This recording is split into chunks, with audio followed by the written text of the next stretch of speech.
Welcome back to my channel. My name is Laura, and today my cats are gonna pick out what I'm gonna read this week. So,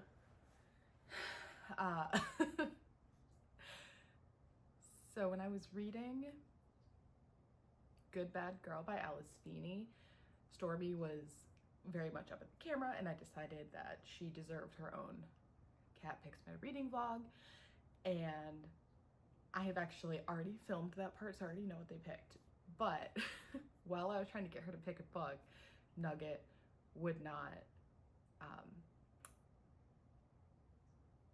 let Stormy be the star of the show. So they both picked a book, so I'm going to be reading two. But the books that the cats will be choosing from, as if this isn't past tense, is Practical Magic by Alice Hoffman. I have been dying to watch this movie, and I have, for the past like 2 years, I've been putting it off because I haven't read the book. And now that I got the taste of fall, and it's not gonna stay. It's not coming for at least another like 2 weeks, but I got that taste. I'm gonna start being able to open my windows at night.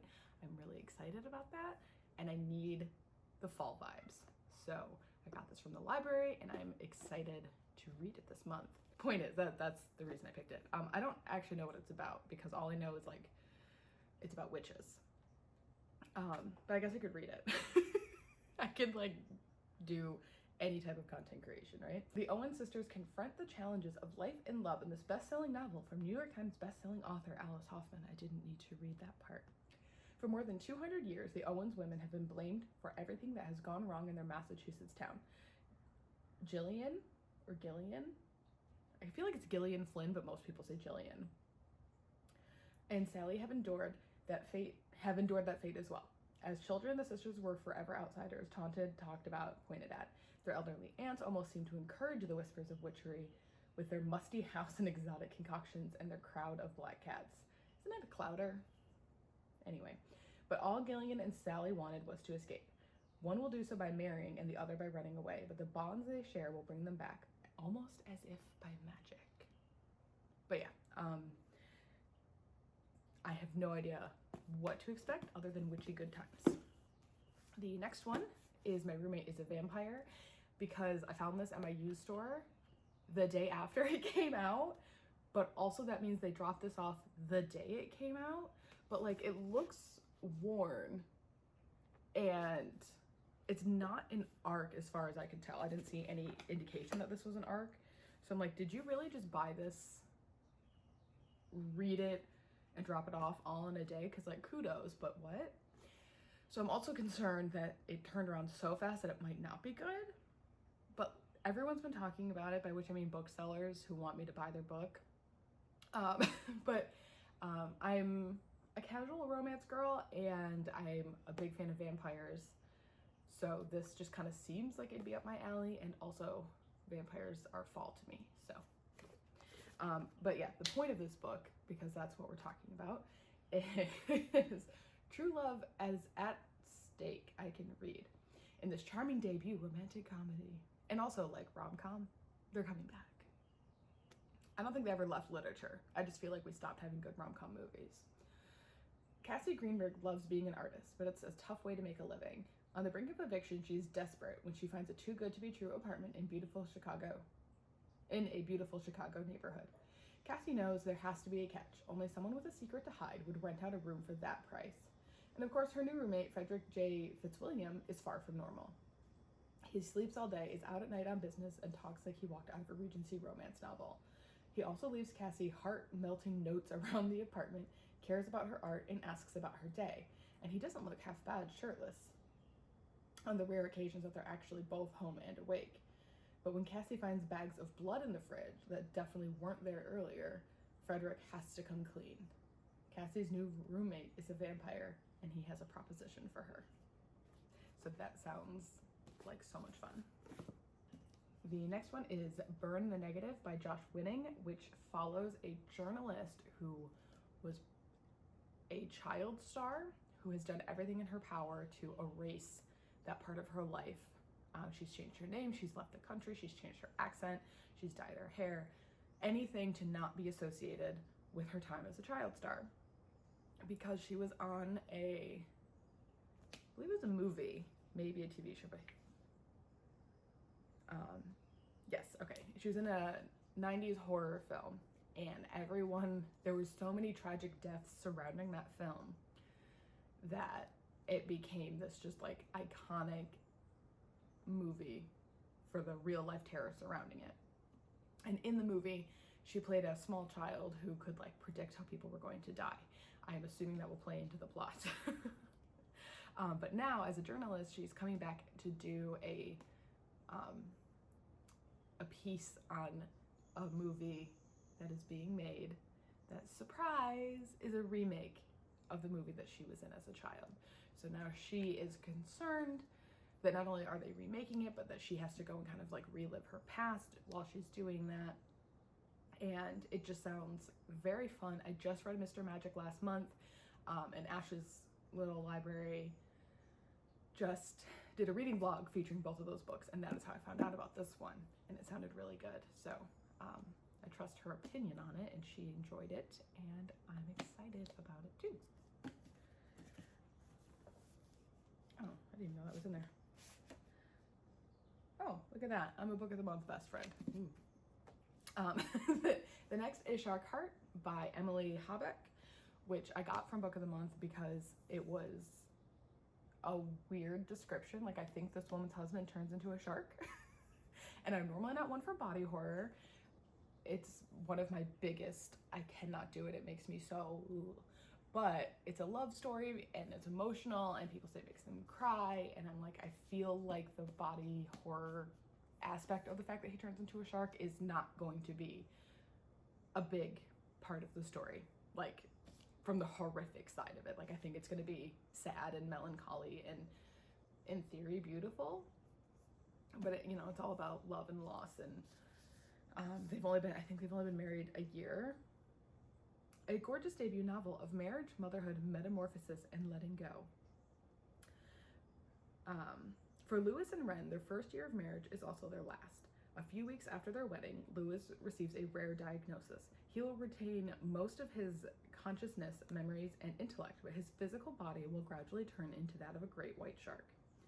As Lewis develops the features and impulses of one of the most predatory creatures in the ocean, his complicated artist heart struggles to make peace with his unfulfilled dreams. At first, Wren internally resists her husband's fate. Is there a way for them to be together after Lewis changes? Then, a glimpse of his developing carnivorous nature activates long-repressed memories for Wren, whose story alternates between her childhood living on a houseboat in Oklahoma, her time with a college ex-girlfriend, and her unusual friendship with a woman pregnant with twin birds. Well, that was a plot twist I didn't see coming. Woven throughout this bold novel is a story of Wren's mother, Angela, who became pregnant with Wren at 15 in an abusive relationship amid her parents' crumbling marriage. And in the present, all of Wren's grief eventually collides and she is forced to make an impossible choice.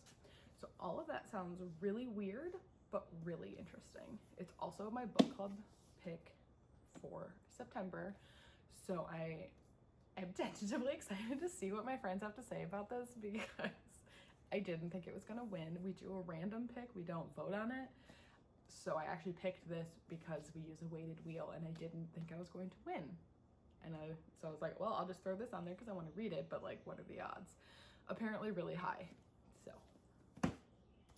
and the last one I don't have a lot to say about is Don't Fear the Reaper by Stephen Graham Jones. And the reason I don't have a lot to say is because it is a sequel, so I can't really talk about this without spoiling the first one, which is My Heart is a Chainsaw. It's part of the, the Indian Lake trilogy, or Indian Lake? I forget what the trilogy is called. But we're following Jade. She lives in this town, and there's a bug on my leg. But basically, I can't talk about this because I don't remember enough of the first one's plot to not accidentally spoil something. And I can't talk about this one without spoiling book 2. So the point is, this is a sequel, and if you know Stephen Graham Jones, if you know this trilogy, then you already know what I'm in for. But since the third one comes out, I think early next year, the plan is to then read this and read book 3 somewhat close to the time. So I am excited to read this also. And it's also a library book, so I really should prioritize the library books, but I've got, I don't know, I think I, in the end, get like a month and a half before I have to return them. It's 2 or 3 weeks at a time, but I get free renews, so I've got some time. And I have 2 more books I have to pick up. I just remembered. Okay, I need to go get reading now.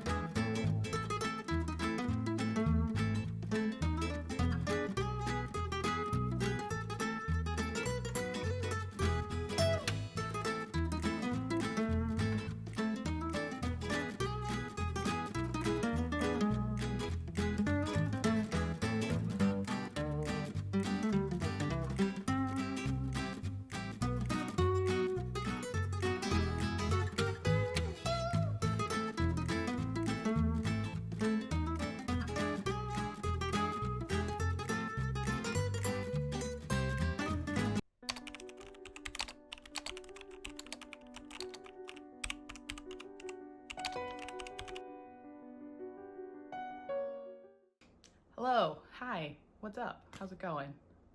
So many things. Okay, I feel like my mouth looks purple or black. I just ate a Halloween nerd rope and I can't decide if I'm gaslighting myself into thinking that my mouth looks weird or if it really does, so my apologies if my mouth looks weird.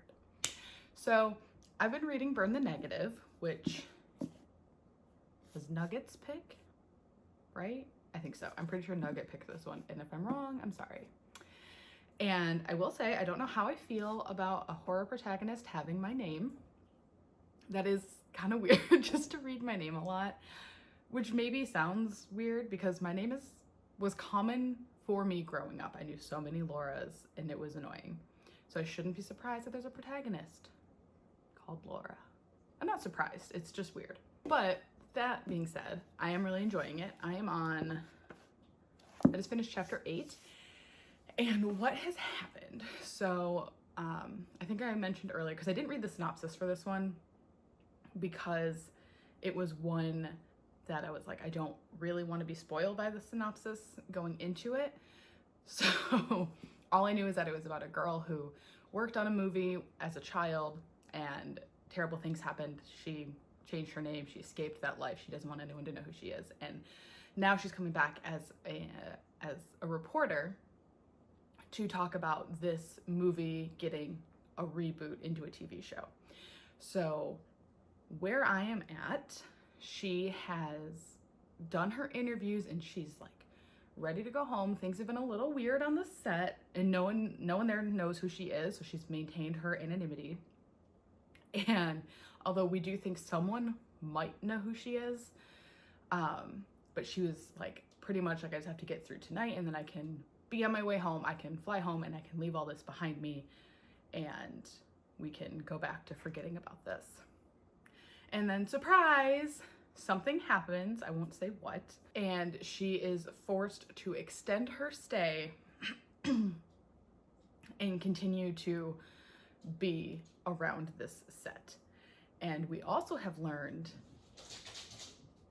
that my cat is crazy. We also learned that her sister is the one that told her boss about Laura's previous identity, so to speak, because her sister, as it turns out, was always jealous and has yet to forgive Laura for giving up acting, because that's been Amy's dream. She's always wanted to be an actress, and despite even as a child having a sort of in with her older sister being in it, she never got an opportunity. It just never panned out for her. So there's clearly some animosity between them about that, and she ended up telling Laura's boss about Laura's past, and that's why she's on this assignment now. So it's all very twisty and things are kind of all tied up. I have absolutely no idea where I think any of this is going. Do I believe that the Needleman is real and is terrorizing the set in the past and in the future? Or is it like a normal person who is just kind of harassing everybody? I don't know, like I feel like this could go either way. I do feel like this could be paranormal in the Needleman being this sort of, is it Freddy Krueger? The fingers? Nightmare on Elm Street? I should know my horror content better than I do.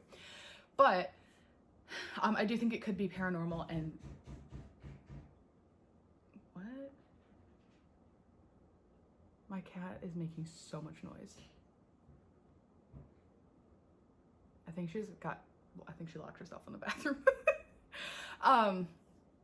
So I do think that the Needleman could be this sort of mythical creature person and actually be terrorizing them. But I also think it could be just a normal person who is murdering people and trying to make it look like this movie / TV show. And I will say, I do think it is, like, in a real world scenario, offensive to reboot this series with how many tragedies had surrounded the movie, to then come back and just be like, we're gonna redo this, and ignore the fact that everyone in the original has died in a horrific way. Like, that just seems so rude. Hello. So, I'm almost done with Burn the Negative. I have like 100 pages left. And I'm about to start chapter 24, and I think I'm just gonna binge this for the rest of the night. It's currently 8:15. I think I can finish this before I need to go to bed tonight, so I'm really excited to do that. But I wanted to kind of talk about what I think is going to happen as non-spoilery as I can. But we're at this point now where people are dying. This movie, TV show reboot is cursed. Laura is trying so hard to figure out what is going on, who could be behind this, is this paranormal, is this real? Well, the deaths are real, but is what's causing them real or paranormal? We don't know. I don't know. And I really like how everything has been laid out. There is, honestly, the strongest argument is for paranormal, but I do think it can be explained well enough without it, with one exception, which obviously I can't talk about, but it was what I'm gonna call the pajama event. And I'm not sure if that's a good description, but I feel like if you read it, you might know what I'm talking about. But that's the only one right now that I can't think of how that couldn't be exactly what it was without paranormal. It's fine. So the thing is, right, our main suspects include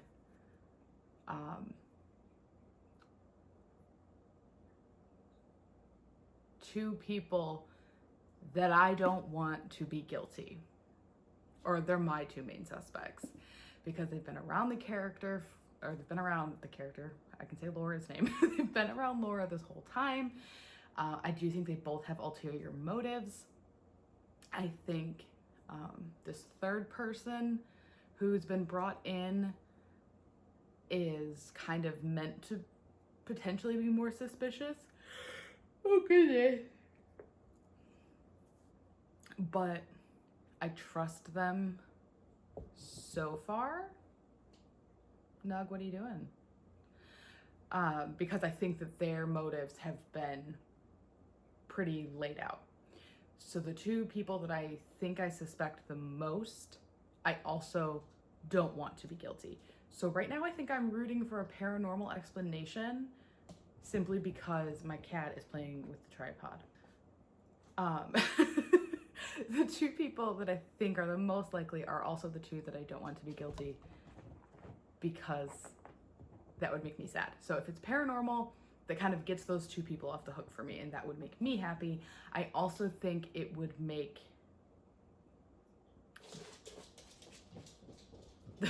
I think it would make the Needleman scarier to be a genuine, like, monster generated out of all this fear.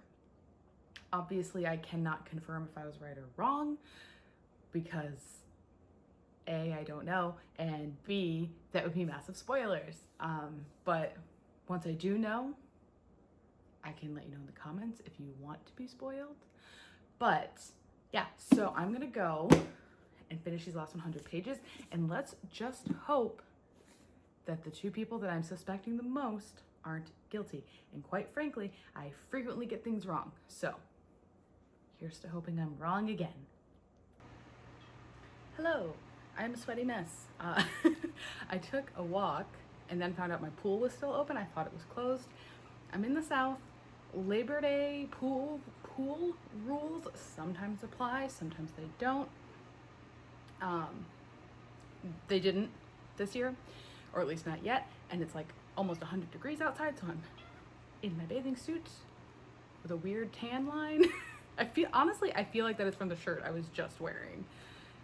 I will put sunscreen on. I didn't for my little walk because I was just going to the little free library to see if there was anything good. There wasn't. And I'm gonna take Don't Fear the Reaper with me because I finished Burn the Negative last night. So good. It made me want to rewatch all the horror classics, but I have so many new movies, well, new to me, not brand new, horror movies that I need to catch up on still because my horror movie knowledge experiences is so limited because I only just started getting into horror movies in the past couple of years when I got on anti-anxiety medicine, because who knew the two things were related? That I couldn't handle horror movies when I had extreme anxiety. So that helped a lot. I think I've gotten through most of like the classics, and now I'm kind of delving into some of the more modern classics, some of just like my friends' faves. If you have any recommendations, let me know. I cannot do body horror. Things like Saw, absolute no. Too much gore. Just like the first one, I think I know enough about the plot. Like I think it's like an interesting concept, but it's too gross for me. But just in general, body horror is just a no. But this year my friend told me I have to watch The Skeleton Key. So that's up there. I want to rewatch the Saw movies, really? The Scream movies. I just watched 6 a couple months ago, but I feel like I need to watch like all 6 in a row. And what was there besides Skeleton Key? There was like, oh, hi, Peanut. Oh, she disappeared. There was something else she told me to watch that I was really excited for. She did say Trick or Treat. I have to look more into that one before I commit to that because something about that tells me that I might not like it, but we'll see. I used to spoil all horror movies because I was so curious about their plots, but I didn't think I was like brave enough to handle them. So my friend would get so mad at me every time she's like, oh, you should watch like The Visit. And I'm like, well, I know the twist. And it's M. Night Shyamalan, so it's like a big, is it M. Night Shyamalan? I think it is. Where it's like, the twist is a big part of the story. So she's like, stop spoiling these movies. I'm like, I can't help it. I spoiled it like 10 years ago or whenever it came out. That's not my fault that past me was a chicken. So yeah. Oh, Aliens, the second one. I watched the first one and now she said the second one is better. So I have to watch that and Skeleton Key. Those two are for sure happening. And not that Practical Magic is a horror movie, but that's why I have the book. Not that my cats picked it. Nuggets on the other side of the camera. But that is why I'm reading it, so I can finally watch that movie. Oh, there was another one based on Interview with the Vampire. Again, I don't think that's a horror movie, but I'm not reading that book. I'm just gonna watch the movie. Anyway, so now I'm off to enjoy my last, probably, pool day of 2023. Bye. I need to stop doing that because I'm never gonna do a cool outro.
Hello, my hair is a mess. I should have fixed it. I'm choosing not to. So we're dealing with these braids. I have actually finished both books at this point.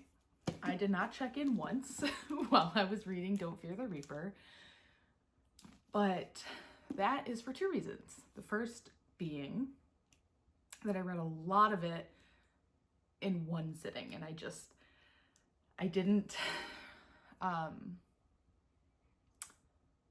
I don't know, I didn't live react, obviously, but I don't know, I didn't really have a lot that I wanted to talk about that wasn't just spoilers, and I don't want to spoil this for anyone. So that was the first reason. Actually, that's both reasons. Because it's a sequel, there's not a lot I can say that won't either spoil this book or won't spoil the first book. And because I read it so much in one sitting, I just didn't stop to record anything. But mostly it's the spoilers. So there's not a lot I can even say about this now. It's good. I loved it. If you enjoyed the first book, you're going to enjoy this book. We're back in Prufrock, following the events of the first book. It's been about 4 years. We're catching up with characters that made it to the next book. And I think Stephen Graham Jones does a really good job of kind of recapping what happened in the first book without it just being an exposition dump. I think, and that was really helpful. I did look up some reviews. There we go. Some reviews and just whatever about what happened in the first book before I started, just so I could kind of get back into the world of this. But if you're unfamiliar with the Indian Lake trilogy, the first book is My Heart is a Chainsaw, and we are following Jade Daniels, who is someone who is convinced that I don't know if she's convinced that she's in a horror movie, but that she will be in one, at least. And you do get a reason for why she feels that way and her obsession with horror movies. Like, she's doing homework on these horror movies so that she knows what to do when she's in this horror movie. She knows how to identify the final girl and how she can help the final girl, who of course is not her. She is not the final girl. And it was really, really interesting, both as an homage to slashers and other horror films, but there was a lot of discussion about slashers specifically. And also just kind of the conversations about why she felt that way were really interesting. And that is talked about more in this book as well. And this is also a really good homage to horror films. This is so reflective. That's the one problem with the only problem with library books is their reflective surface. It took me longer than I care to admit to realize that most of the chapters were named after classic horror movies, and that was really interesting for me. I had fun with that. As I think I mentioned previously, I am new to horror movies, sort of. In the past couple years, I've really just started jumping into the genre and experiencing them for the first time. So to be able to catch these references, I mean, obviously the chapter titles are direct, but like there's nods inside the text that I was like, oh, I actually get that before it's stated. And that was fun for me to finally be there. And these books really feel like a slasher. And I am shocked that I have not found any information about them being adapted, because I think they would really translate well to film. And I don't know if people are unaware of them, if Stephen Graham Jones doesn't want to sell them, or if I just couldn't find it, because these movies are so heavily related to film, like the way that they talk about them and all the references inside of them, that's just like hard to find an actual reference to the books being optioned. Oh, I didn't actually search that term. Maybe that would help. But I do think they would translate really well, and I'm really excited for the third book, which I believe is The Angel of Indian Lake, maybe. That's coming out sometime early next year. I don't know when I'm going to be reading it, because I want to kind of read it right away, but I definitely read this in the wrong season. Horror obviously is a fall genre, but this book takes place in the dead of winter. So reading this in 100-degree weather at the pool, which is how I started it, was a weird, just mental disconnect, because I'm like, okay, this book is set in winter. I'm currently sweating, and in my brain, horror equals fall. So I had no idea what was going on, like on a personal level. The book I understood for the most part, probably, maybe. But all that to say, definitely 4 stars. Stormy picked a good book, and she's a good little girl, and she's staring at me like, please stop talking, I was taking a nap. So she's a winner, and we love that for her, and for me, and for the local library. And the other one, which I didn't talk about, but I did already mention that I finished it, is Burn the Negative by Josh Winning, which we are following a girl named Laura, which was weird for me to like have a horror book about someone with my name. I don't know. It shouldn't have been weird. It was. But this was really fun. It was about a child actor who is trying to escape the horrors of her past, because when she was a child, she was in this movie, and there's a lot of death surrounding this movie. And so her family took her away to get her just completely away from it all. But when she goes back, or rather the movie's getting rebooted into a TV series, and she is now a journalist, and she's been sent to go talk about this, or report rather, on this reboot. All the while, no one knows who she actually is. So she's experiencing a lot of personal turmoil, can't believe all of this is happening. And the whole book, you are unsure. Is the Needle Man someone dressing up as a horror person and killing people? Or is the Needle Man a paranormal entity killing people? And I can be honest with you, I got the answer, and I still don't know that I know the answer. But I don't actually think that that's a bad thing.